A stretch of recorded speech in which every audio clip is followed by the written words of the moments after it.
Theorem में दिया गया है कि अलजेब्रिक सिस्टम आर है जो एडिशन और मल्टीप्लिकेशन के रिस्पेक्ट में commutative ring with unit element. ये algebraic system commutative ring with unit element ऐसा है, तब हमको दिखा देना है कि यह जो अलजेब्रिक सिस्टम है वो फील्ड हो जाए if it has no proper ideal. यानी यदि इस रिंग में कोई प्रॉपर आइडियल न हो, प्रॉपर आइडियल ना हो, इट मीन्स उसका केवल जीरो और वह सेट आर, यही जब दो आइडियल रहेंगे तब ये हमारा इम्प्रॉपर आइडियल, यानी ये हम कहेंगे कि it has no proper ideal. तो हमको इसमें क्या करना है कि यह रिंग दिया है, इसमें यूनिट एलिमेंट भी है, कम्यूटेटिव रिंग भी है, इतनी चीज़ें दी गई हैं। तब ये कहा जा रहा है कि यदि इसका कोई प्रॉपर आइडियल न हो, यानी जीरो और आर के अतिरिक्त इसका दूसरा कोई आइडियल न हो, तब डिफिनिटली यह जो रिंग है वो हमारा फील्ड हो जाएगा। ये हमको प्रूफ करना है। अब यहाँ दो चीज़ देखेंगे। पहला ये कि जो दिया है फील्ड होने के कितने कंडीशन उसमें आ गए हैं और कौन सा ऐसा कंडीशन है जो नहीं है उसको हमको दिखाना पड़ेगा। तो अब आप देखिए, आर को क्या दिया है, कम्यूटेटिव रिंग। तो आर रिंग तो है ही है, कम्यूटेटिव रिंग हो गया। तो कम्यूटेटिव रिंग मीन्स वो मल्टीप्लिकेशन के रिस्पेक्ट में कम्यूटेटिव विथ यूनिट एलिमेंट, यानी मल्टीप्लिकेटिव आइडेंटिटी। तो R is commutative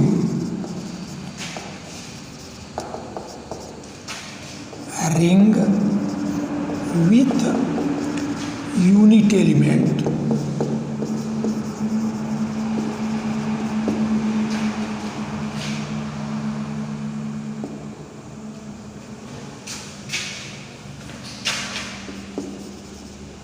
thus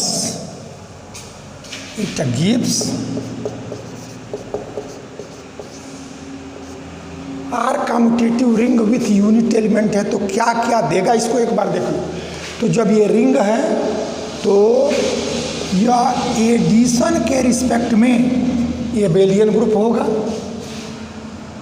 is an Abelian group.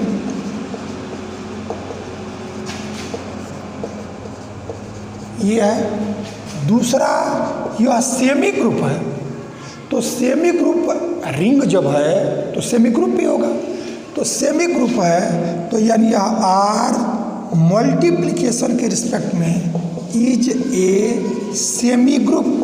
अब इस सेमी ग्रुप में दो कंडीशन आ गया, मल्टीप्लिकेशन के रिस्पेक्ट में क्लोजर और मल्टीप्लिकेशन के रिस्पेक्ट में एसोसिएटिव। अभी जो रिंग है उससे यह हमको मिला और डिस्ट्रीब्यूटिव ला, थर्ड डिस्ट्रीब्यूटिव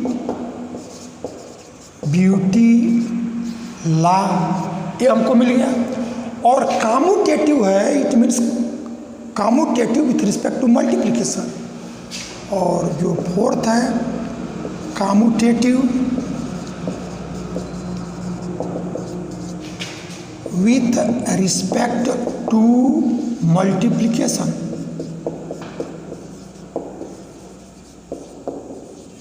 और जो पांचवा हमको दिया यूनिट एलिमेंट है, it means one belongs to are.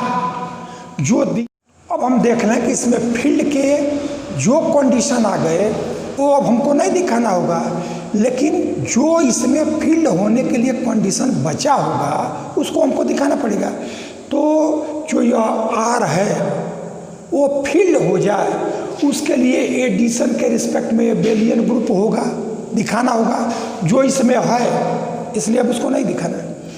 फिर ये मल्टीप्लिकेशन के रिस्पेक्ट में भी एबेलियन ग्रुप हो, फील्ड होने के लिए आर मल्टीप्लिकेशन के रिस्पेक्ट में एबेलियन ग्रुप हो। तो देखो मल्टीप्लिकेशन के रिस्पेक्ट में एबेलियन ग्रुप हो उसमें आपको क्लोजर चाहिए, एसोसिएटिव चाहिए। तो सेमी ग्रुप है इसलिए दोनों कंडीशन सेटिस्फाई कर चुका है। फिर उसके बाद से आपको मल्टीप्लिकेटिव आइडेंटिटी चाहिए, तो यह वन इसमें बिलोंग कर रहा है, मल्टीप्लिकेटिव आइडेंटिटी हो गया। आपका मल्टीप्लिकेशन के रिस्पेक्ट में कम्यूटेटिव चाहिए, वो भी हमारा दिया गया है। सिर्फ एक कंडीशन कि इसमें किसी भी एलिमेंट का मल्टीप्लिकेटिव इन्वर्स भी एग्जिस्ट करे वो नहीं है। यानी हमको यदि कोई भी रिंग कम्यूटेटिव रिंग हो और वो यूनिट एलिमेंट रखता हो तो उसको फील्ड होने के लिए सिर्फ एक कंडीशन की ज़रूरत है, और वो कंडीशन क्या है कि जो भी एलिमेंट ले उसका मल्टीप्लिकेटिव इन्वर्स एग्जिस्ट कर जाए। तो आगे वर्क यही हम करने जा रहे हैं कि जो आर है उसमें हमारा मल्टीप्लिकेटिव इन्वर्स प्रत्येक एलिमेंट का मिल जाए। तो अब इस वर्क को कैसे करेंगे इसको आप देखिए।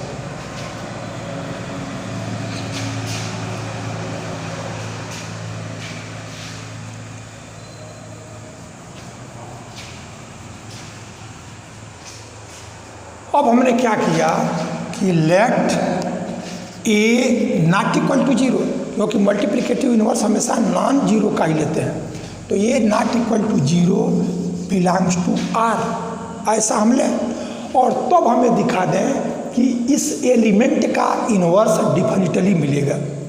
अब उस वर्क को करने के लिए देखिए जो प्रोसीजर है वो क्या है कि हम क्या सपोज किए हैं कि जो आर है वो प्रॉपर आइडियल नहीं रखता है।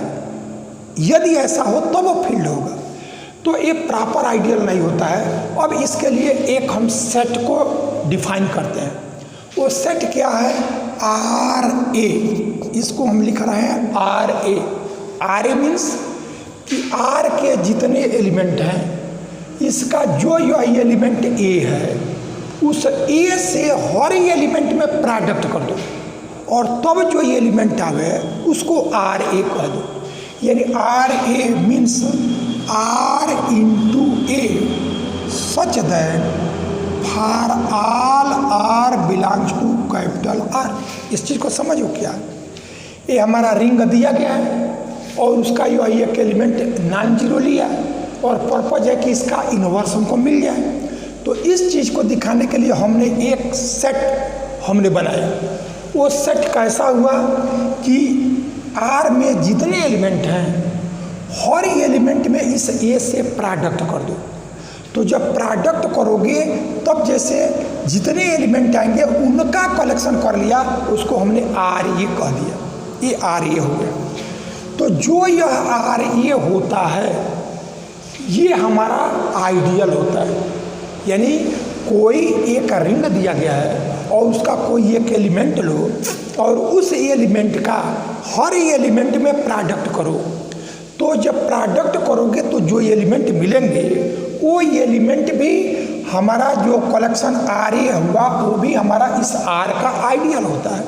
अब एक एग्जाम्पल के लिए हम लोग जहाँ स्टार्ट किया वो इस थ्योरम का पार्ट नहीं है, लेकिन इस चीज़ को समझने के लिए उस चीज़ को ध्यान में रखोगे तो बात क्लियर हो जाएगा। जैसे हम लोगों ने देखा इंटीजर का सेट था और वो हमारा रिंग था और उसमें एक एलिमेंट हमने ले लिया 2। तो जब 2 का प्रोडक्ट जेड के हर एलिमेंट से करो तो 0 से किया तो 0 आ गया, ±1 से करोगे तो ±2 आएगा, फिर ±2 से करोगे तो ±4 आएगा। यानी जितने इंटीजर है हर एलिमेंट से यदि ए की जगह जो यहाँ ए लिया उसको 2 ले लो तो सब में प्रोडक्ट करो तो जो आर ए आया वो आर ए इवन नंबर का कलेक्शन हो गया, वो इवन नंबर का कलेक्शन हुआ। इवन नंबर हम लोग दिखा चुके हैं कि वो आइडियल होता है। तो वो एक आपको ध्यान दिलाने के लिए इस थ्योरम में उसको लिखने की ज़रूरत नहीं है, हम सिर्फ इतना बताने के लिए उसका एग्जाम्पल दिए हैं कि यदि कोई रिंग है उसका कोई एक नॉट इक्वल टू 0 एलिमेंट है और उस एलिमेंट से आर के हर एलिमेंट में प्रोडक्ट करोगे तो जो सेट आएगा वो भी हमारा आइडियल होगा। तो यहाँ से आर ए ऐसा हो गया। We know that R a is ideal of R. ये हमारा आर का आइडियल होता है। अब आप देखिए आर का आर ए एक आइडियल आ गया। अब यह आइडियल आ गया लेकिन हमने सपोज क्या किया है कि जो आर है वो कोई प्रॉपर आइडियल नहीं रख रहा है, यानी उसमें आर में सिर्फ 2 ही आइडियल होगा, या तो 0 और नहीं तो स्वयं आर, अभी हमारा इम्प्रॉपर आइडियल होगा। तो अब देखो जो, लेकिन यह आर ए यह एक आइडियल आया हुआ है, तो since R has no proper ideal, this imply R a is equal to 0, R a is equal to R. चूँकि हमने सपोज किया है कि आर में कोई प्रॉपर आइडियल नहीं है और हमने दिखाया कि जो आर ए है वो आइडियल है, तो अब जो आर ए है तो वो इसका कोई प्रॉपर आइडियल नहीं होगा, तो या तो यह 0 के बराबर हो, तो ये भी हमारा प्रॉपर आइडियल नहीं है, और नहीं तो यह आर के बराबर हो, क्योंकि आर और 0 इसके बीच में कोई आइडियल हमको मिल जाएगा तो फिर ये प्रॉपर आइडियल नहीं रखेगा, ये स्टेटमेंट गलत हो जाएगा। तो इसलिए यहाँ से आर ए 0 होगा और नहीं तो आर ए आर के इक्वल होगा। अब हम ये दिखाएंगे कि आर ए 0 नहीं होगा। अब क्यों 0 नहीं होगा? इसके पीछे रीजन ये है कि जो आर है उसमें दिया गया है कि ये यूनिट एलिमेंट रख रहा है, ठीक है। ये तो जो आर ए है, आर ए इसमें एलिमेंट एक कैपिटल आर का है और ए का प्रोडक्ट कर दो, ये एलिमेंट हमारा आर ए का हो जाएगा। तो यह 1 into a 1 belongs to R, चूँकि यह 1 आर में है और आर का यह एक element a not equal to 0 लिया गया है जिसका हमको इन्वर्स दिखाना है।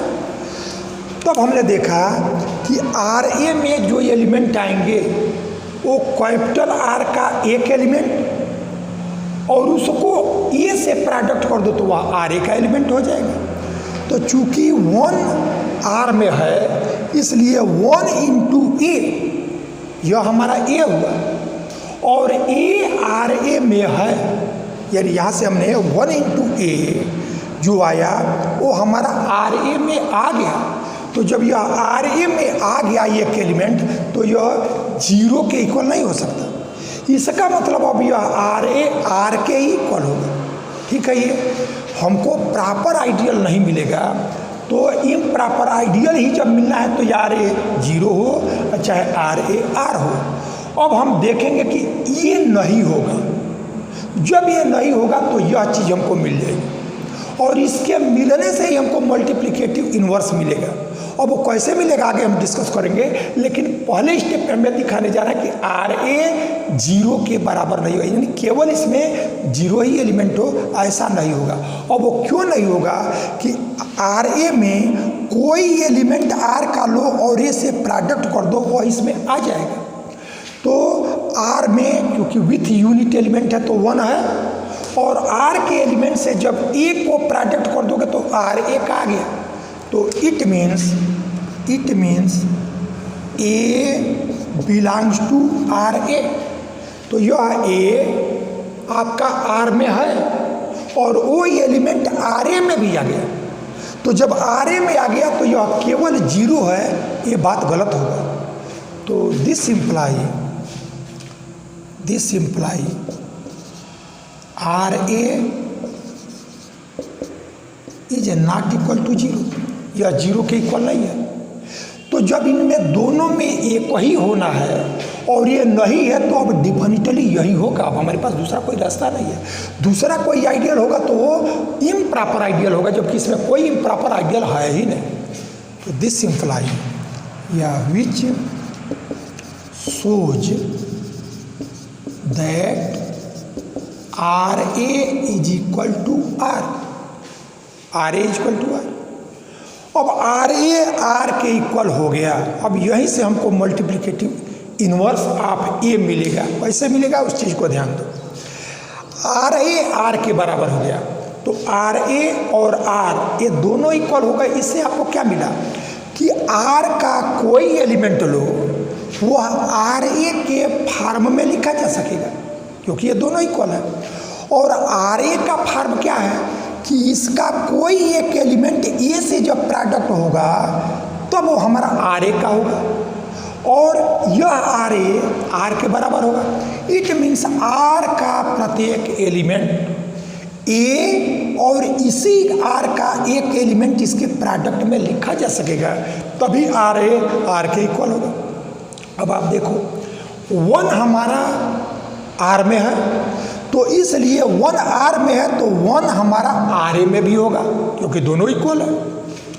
तो 1 आर ए में है, इसका मतलब क्या हुआ कि 1 को हम ए इंटू आर का कोई एलिमेंट इस फॉर्म में लिखेंगे तब वो हमारा आर ए का एलिमेंट होगा। तो यानी 1 ए इंटू आर का कोई दूसरा एलिमेंट जो रखोगे, जिसके प्रोडक्ट में रखने पर 1 आएगा, तो किसी भी एलिमेंट का मल्टीप्लिकेटिव इन्वर्स होता क्या है, ए में वह एलिमेंट जिसको प्रोडक्ट करो और वो मल्टीप्लिकेटिव आइडेंटिटी दे दे, तो ए का जिससे प्रोडक्ट करने पर मल्टीप्लिकेटिव आइडेंटिटी आया वही हमारा ए का मल्टीप्लिकेटिव इन्वर्स होगा। ठीक है ये। तो अब यहाँ से देखिए कि since 1 belongs to R, this imply 1 belongs to R A. अब आर ए में यह 1 है और आर ए में जो भी एलिमेंट हैं वो ए इंटू आर का कोई एलिमेंट इसके प्रोडक्ट में लिखा गया है। तो this imply there exist an element से B belongs to R such that A into B is equal to 1। क्या किया गया है, एक बार और ध्यान दीजिए। 1 हमारा आर में है और आर ए के इक्वल है, इसका मतलब यह 1 हमारा आर ए में भी आ गया। और आर ए में एलिमेंट हैं किसके, कि आर का कोई एलिमेंट इंटू ए वह हमारा आर ए का एलिमेंट होगा। तो यह 1 जो आर ए में है वो भी ए इंटू कोई एक एलिमेंट आर का होगा, जिसके प्रोडक्ट में लिखोगे तो 1 आएगा। तो अब कोई एलिमेंट एक मिलेगा, उसका हमने एक नाम दे दिया कि बी है वो एलिमेंट। तो इट मीन्स आर का यह एलिमेंट बी है, जिसमें ए से प्रोडक्ट करने पर यह 1 आ गया। तो अब आप देखोगे कि यह ए में यह आर का एक एलिमेंट ऐसा आया जिससे प्रोडक्ट करने पर मल्टीप्लिकेटिव आइडेंटिटी दे दिया। It means B is multiplicative inverse of A. ठीक है ये। तो विच shows that B is multiplicative inverse of A। अब जो भी नॉन जीरो एलिमेंट लिया गया उसका मल्टीप्लिकेटिव इन्वर्स आ गया, और मल्टीप्लिकेटिव इन्वर्स के अतिरिक्त सारे फील्ड होने के कंडीशन दिए गए हैं। इट मीन्स जो हमारा ये अलजेब्रिक सिस्टम यदि commutative ring with unit element हो और यदि इसका कोई प्रॉपर आइडियल ना हो तो फील्ड होगा। तो hence R with respect to addition and multiplication is a field. ये हमारा फील्ड हो गया, यही वर्क हमको दिखाना था। ये प्रॉब्लम दिया गया है। प्रॉब्लम में 2 सेट दिए गए हैं। एक सेट M दिया गया है। M is a ring of 2 cross 2 matrices over integers. यानी M जो है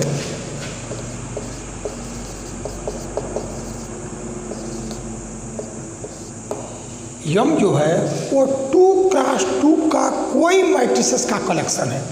यानी M आपका क्या आया, M ये 2 क्रॉस 2 का जैसे A B C D such that A B C D belongs to Z।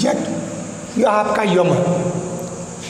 अब ये कोई रिंग है 2 क्रॉस 2 का जिसके ये B C D ये इंटीजर्स है।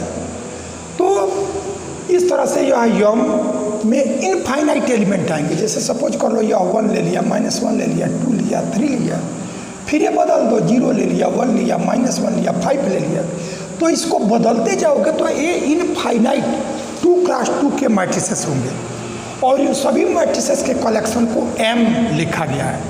M का एलिमेंट होने के लिए तुमको 2 चीज़ें चाहिए, एक तो ये 2x2 का ही हो, यानी 2 रो और 2 कॉलम हो, और ये प्रत्येक जो एलिमेंट है वो इंटीजर होना चाहिए। यदि ऐसा है तो वो हमारा M का एलिमेंट हो। अब इसी का एक सबसेट दिया गया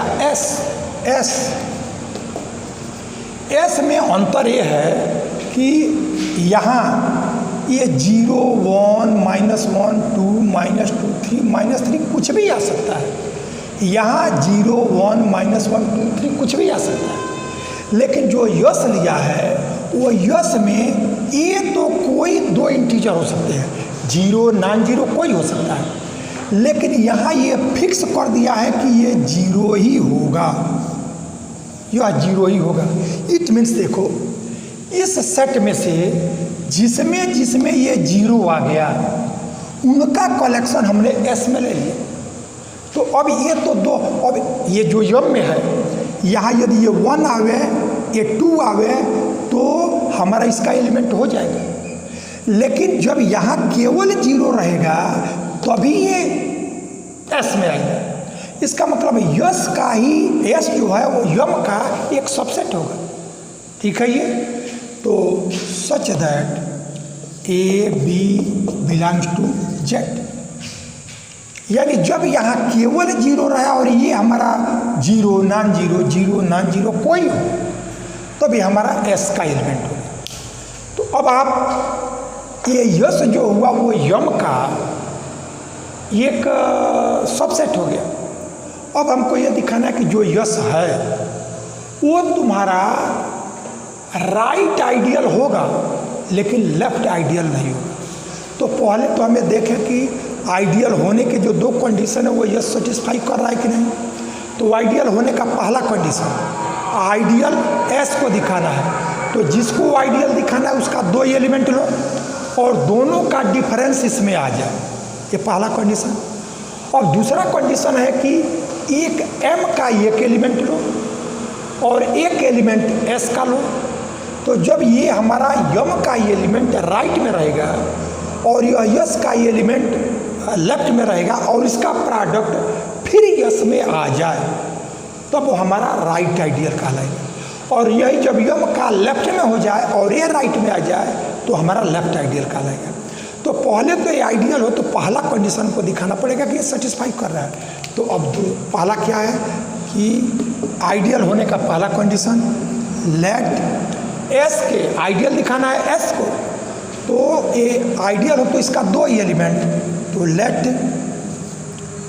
A1 B1 0 0 S का पहला एलिमेंट हो गया, A2 B2 0 0 ये हमारे S के 2 एलिमेंट हो गए। तब हमको दोनों का डिफरेंस यानी यस को आइडियल होने के लिए A और B यस का 2 एलिमेंट लो तो A माइनस B यस में हो, ये दिखाना पड़ेगा। तब आप यहाँ क्या कीजिए कि therefore A1 B1 0 0 minus A2 B2 0 0 ये यस में आ जाए। तब इसको जो मैट्रिक्स का जो सब्ट्रैक्शन है उसके अनुसार A1 minus A2 B1 minus B2 0 minus 0 0 0 minus 0 0। अभी हमको दिखाना कि यस में हो, तो यस का एलिमेंट होने के लिए बस इतना चाहिए आपको कि नीचे का दोनों 0 ही होना चाहिए और ऊपर के जो दोनों है वो इंटीजर होना चाहिए, क्योंकि ये हमारा इंटीजर होगा तब ये हमारा यस का एलिमेंट होगा। तो देखो ये यस का एलिमेंट लिया गया है, इसलिए A1 B1 ये इंटीजर ही है, A2 B2 इंटीजर ही है। तो A1 इंटीजर A2 इंटीजर, तो 2 इंटीजर का डिफरेंस ये भी इंटीजर, फिर ये 2 इंटीजर का डिफरेंस ये भी इंटीजर, तो ये इंटीजर हो गया और यह 0 हो गया तो यस का एलिमेंट हो गया। तो this imply belongs to S, ये यस का एलिमेंट हो गया। यानी आइडियल होने का जो पहला कंडीशन है वो पहला कंडीशन ये सेटिस्फाई कर लिया। अब हमको दूसरा कंडीशन, तो दूसरे में लेफ्ट और राइट दोनों आइडियल आता है, तो एक को हम पहले करते हैं।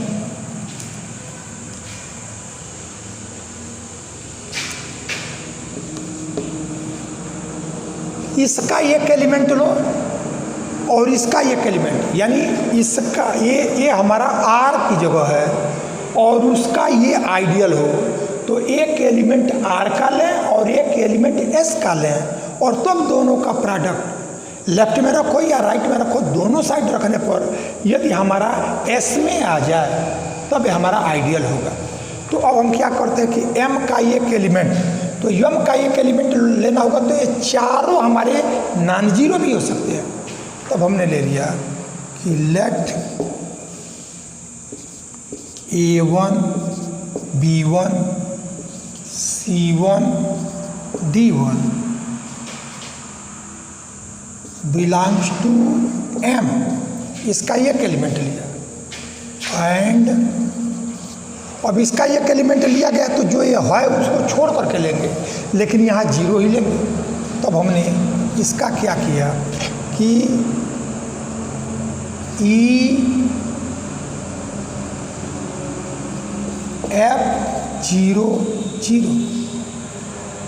Belongs to S। अब देखो इसमें A1 B1 या ये कई एलिमेंट लिए हो तो 1 नहीं भी ले सकते हैं, ये भी CD भी ले सकते हैं, जो भी हो, लेकिन ले लिए हो तो कोई बात नहीं।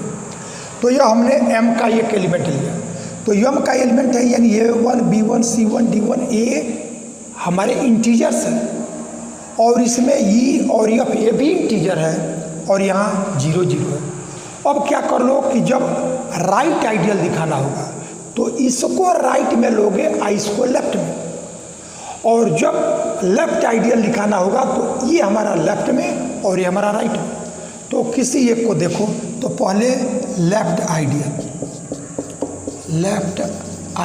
तो लेफ्ट आइडियल के लिए आर का एलिमेंट को लेफ्ट में रखना पड़ेगा। तब यहाँ A1 B1 C1 D1 are का एलिमेंट लेफ्ट में और यस का एलिमेंट राइट में EF00। तो दो का प्रोडक्ट, तो फर्स्ट रो फर्स्ट कॉलम, तो first row first column A1E और B1 0, तो A1E और B1 0 0 हो गया। फिर फर्स्ट रो सेकंड कॉलम, तो A1F और B1 0, तो प्लस 0 करोगे तो वही रह जाएगा। अब इसका यानी सेकेंड रो फर्स्ट कॉलम, तो यह C1E और D1 0, फिर सेकेंड रो सेकेंड कॉलम, तो C1F और प्लस D1 0 ये आया। तो जब इसको लेफ्ट में रखा इसको राइट में रखा तो दोनों का प्रोडक्ट यदि यस में आ जाए तब लेफ्ट आइडियल होगा, लेकिन एस में होने के लिए ये दोनों 0 होना चाहिए जो यहाँ नहीं है।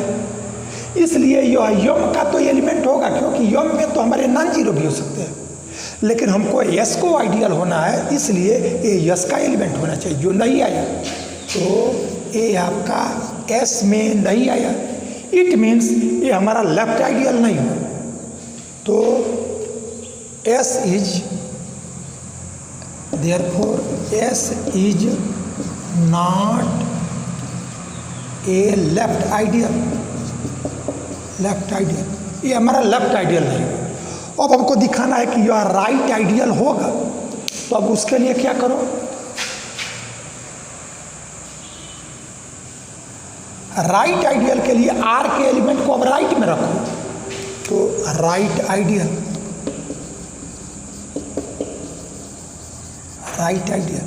तो राइट आइडियल के लिए यह